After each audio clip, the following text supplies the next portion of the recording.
Welcome back to the Challenger Series. It's been an incredible year of surfing on the Challenger Series.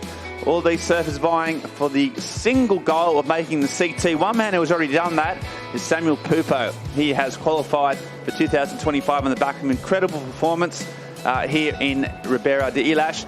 Joel Vaughan is rocketing up the rankings. Came in at number 27. Well, he's up to the high teens now. So Joel Vaughan, a surprise packet. The young Aussie from North Shelley. This would be a decent score. Here goes Samuel driving that JS blade through a couple of strong turns. Downtime, decides against chasing it any further. He's out of there, 23.5. Well, where this wave, Binzi, sort of went a bit longer. Yeah, Joel Vaughan opening up the shoulders and throwing buckets of water. That was a particularly vicious karate chop up at the lip. He's got some work to do to find the open face, but he does it nicely and rattles off a couple more turns. Getting pretty vertical as well, so he's happy with that. And also their man in the semi-final. Out the back though, Pupo trying to fight back. Here he goes. Nice little first turn. He's had that unlocked. Driving down the line, goes to the air, nose picks it and comes undone. So we're just seeing Sammy Pupo making a few mistakes. There's his brother. Still nervous, even though they've achieved all they set out to do in terms of making the CT. Throwing away eights is Samuel with an 8 and a 9 who beat Mateus also with an 8 and a 9. Yeah, incredible surfing. A lot of this sort of business. Almost he wasn't far from that either. The Vaughan family, an institution down there in North Shelley. So many great surfers coming out of that. Incredible guys. Vespa Vaughan, there's a name that's going to keep your eye on that for the future. That's a name on the move.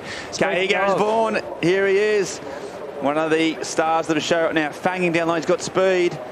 And there's a massive turn and he goes down. You can feel the crowd. Look at them all. They're all pumped.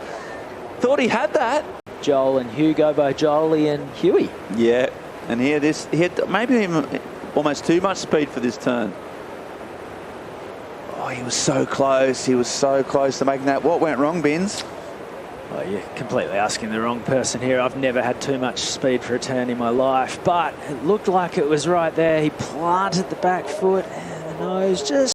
You know, it's created some of Australia's best ever surfers. You look at the guys that come out of there, from Ace Buchan, Mark Sainsbury, Ross Clark-Jones. It's so rich. Here's another one. The Sunny Coast has just got another superstar on its hand in Joel Vaughan. Comes around. There's another good turn. The second one is good. Floats over top, and that's a nice finish. So smart surfing.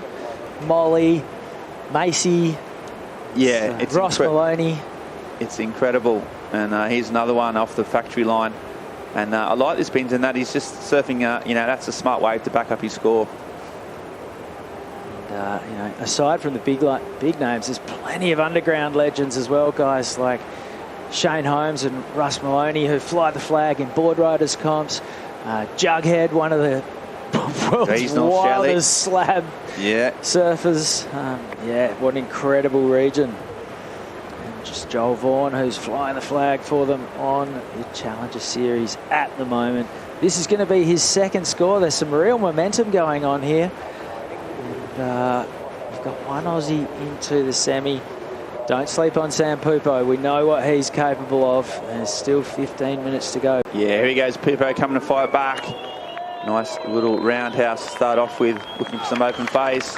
And there's a big turn from Pupo. This wave's looking more like it's surfing to his strengths. A nice carve. Another one. Lucky bit of variety. He just puts his foot on the back and now it just goes for the finish. So there you go. That's the trademark stuff. That's where he gets 7s and 8s consistently, just by picking the good waves. And that wave, a lot better pace to it. You could tell he was calm and composed. On the crowd numbers as well, as we see this replay of Sam Pupo. So a bit of downtime, just some setup work right now. Then the wave stands up, bowls out for him. Beautiful, powerful turn, releasing plenty of spray. Driving through his turns, putting the rails to work, standing on the tail, just a little bit of a stall so that he can connect perfectly with that section, and just gives himself a little bit of a chest pat, and it's more of a self rev up than a claim or anything like that. And Sam Pupo is going to be back in the picture. This will obviously be his best wave. Yeah, he needed that. 13 minutes gone, hadn't had a wave of note.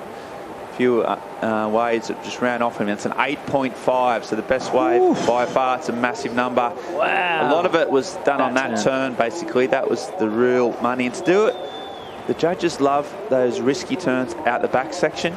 If you can put in a bit of progression, they always reward it, and then you finish it off with those calves. As we see, Pupo without priority, trying to get that back up. We just talked about nice rail work on the first turn. It's a smaller wave. A little bit lumpy, but he's just zigging and zagging. He does this. He capitalises well. He's a smart, competitive surfer, and he matches it with a bit of flair. So not super dynamic, not as big, but knowing he only needed a 3.84 to move into first, you think he'll get that. So we love about Joel Vaughan surfing, he has that X factor as we catch the replay of Sam Pupo.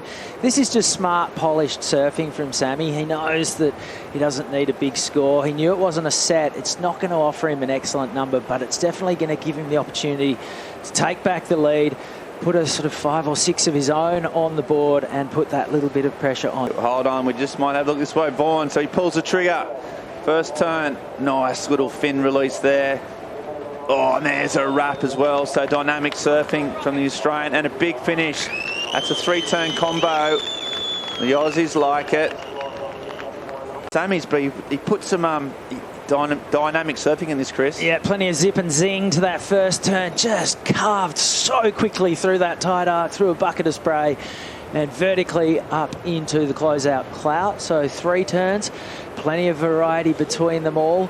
Got the tail release on the first one. This is a hammer, and then gets the completion, the big end section belt. And Joel Vaughan is going to now ask the question of the judges with 5 minutes to go. Super vertical, going to drift out of the tail. This turn was just butter, absolutely on the spot.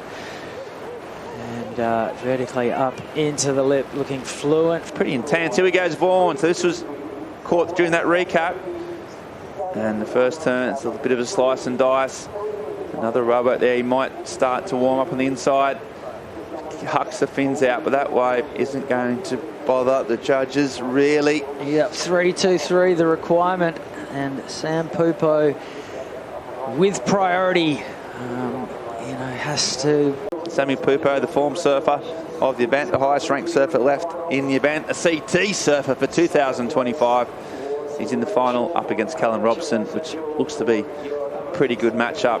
Both surfers being really consistent,